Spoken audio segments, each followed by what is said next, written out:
नमस्कार, इस चैनल में आप सभी का बहुत बहुत स्वागत है। रामायण को हम सब सीरियल में देखकर या धार्मिक पुस्तकों में पढ़कर ये जानते हैं कि राम रावण के युद्ध में लक्ष्मण जी को शक्ति बाण लग गया था और वे मूर्छित होकर गिर गए थे। फिर उनको संजीवनी बूटी पिलाई गई और वे ठीक हुए। फिर आगे युद्ध हुआ। तो हम सब सोचते हैं कि काश इस ज़माने में भी कोई संजीवनी बूटी होती तो कितनी काम आती।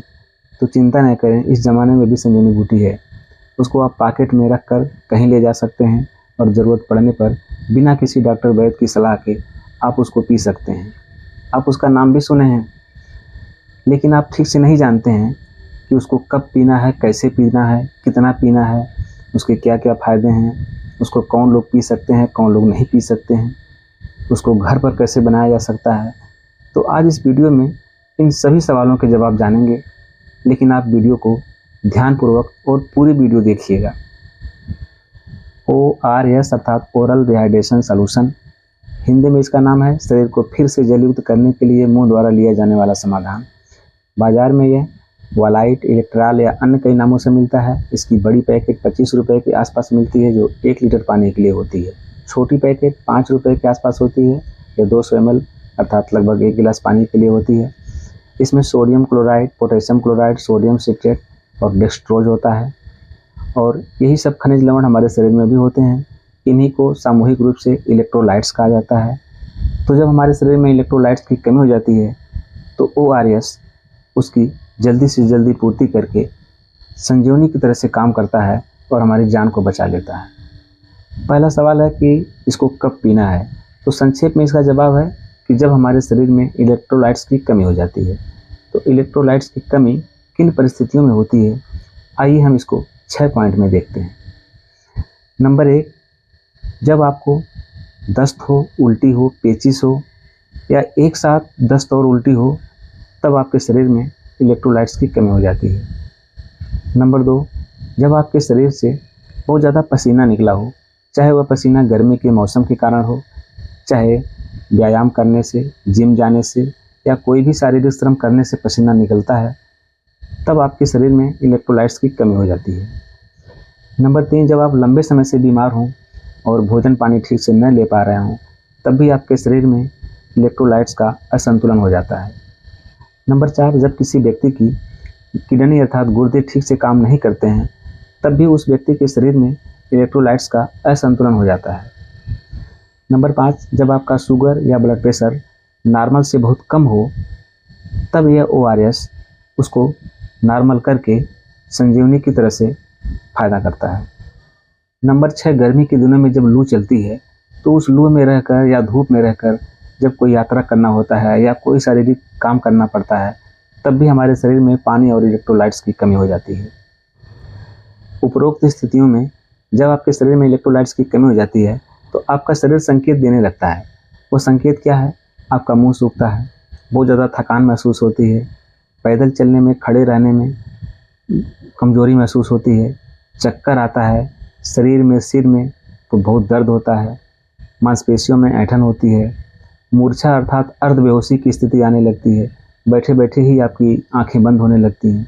तो जब इस तरह के लक्षण महसूस हों, तो आप तुरंत ORS पाउडर को साफ़ और शुद्ध पानी में मिलाकर पिएँ। तुरंत आपको एनर्जी मिलेगी और संजीवनी बूटी की तरह से काम करेगा।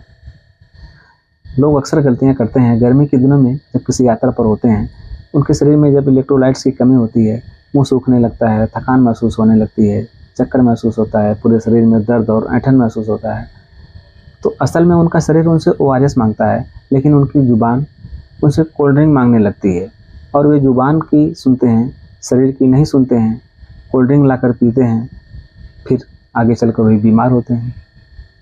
आज से याद रखें, जब भी आप किसी यात्रा पर हों, ऊपर बताए गए लक्षण महसूस हों, तो आप तुरंत 1 लीटर वाली पानी की एक बोतल लें, उसमें ORS की एक बड़ी पैकेट मिलाकर चलते चलते बस या ट्रेन में घूंट घूंट पीते रहें, और तुरंत आपको एनर्जी मिलेगी और फिर से तरोताज़ा हो जाएंगे।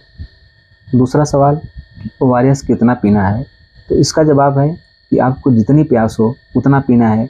जितनी बार आपको पानी पीने की इच्छा हो, आप उतनी बार पी सकते हैं, इसका कोई साइड इफ़ेक्ट नहीं है। तीसरा सवाल है कि ORS कौन कौन लोग पी सकते हैं। तो इसको छोटे बच्चे से लेकर बुजुर्ग तक सभी लोग पी सकते हैं, इसमें उम्र का कोई बंधन नहीं है। नंबर 4, ORS घर पर कैसे बनाएं। तो आप 1 लीटर पानी के लिए 6 चम्मच चीनी और आधे चम्मच नमक मिलाकर ORS घर पर बना सकते हैं। इसी अनुपात में आप कम या ज़्यादा भी बना सकते हैं, परंतु घर पर बनाया हुआ ORS थोड़ा देर में असर करता है और जो बाज़ार से ORS मिलता है वो तुरंत एब्जॉर्ब हो जाता है और जल्दी से असर कर जाता है। इसी तरह से कई लोगों के मन में सवाल होता है कि ORS और ग्लूकोज डी, ग्लूकान डी या इस तरह के जो अन्य पाउडर मिलते हैं उसमें क्या फ़र्क है। तो मैं आपको बता दूं कि ग्लूकोज डी, ग्लूकान डी या इस तरह के जो अन्य पाउडर मिलते हैं उसमें चीनी की मात्रा ज़्यादा होती है। वह ORS का विकल्प नहीं है। जहां आपको सिर्फ एनर्जी के लिए पीना चाहते हैं तो आप उस तरह के पाउडर पी सकते हैं, परंतु जो ORS होता है वो साइंटिफिक तरीके से बना होता है, WHO के फार्मूले पर बना होता है और वह हमारे शरीर में इलेक्ट्रोलाइट्स की पूर्ति करता है। तो इसलिए अब से याद रखें कि जहाँ एनर्जी के लिए सिर्फ पीना है तो उसको पी सकते हैं, लेकिन जहाँ उल्टी हुई हो, दस्त हुई हो या पसीने द्वारा इलेक्ट्रोलाइट्स की हमारे शरीर में हानि हुई हो तो उसकी पूर्ति के लिए आपको ORS ही पीना है। नंबर 5, ORS किसको नहीं पीना है। तो इसमें क्योंकि चीनी और नमक की मात्रा होती है तो जिनका शुगर और ब्लड प्रेशर नॉर्मल से ज़्यादा हो उनको नहीं पीना है। यदि पीना बहुत ज़रूरी हो तो शुगर और ब्लड प्रेशर को मेंटेन रखते हुए थोड़ी मात्रा में 1-2 बार पी सकते हैं। मुझे उम्मीद है आप सबको अच्छी तरह से समझ में आ गया होगा कि यदि उस ज़माने में संजीवनी बूटी थी तो इस ज़माने में भी संजीवनी बूटी ORS के रूप में हमारे पास मौजूद है। वीडियो पसंद आए तो लाइक, शेयर और सब्सक्राइब करें। फिर मिलेंगे अगले वीडियो में, तब तक के लिए नमस्कार।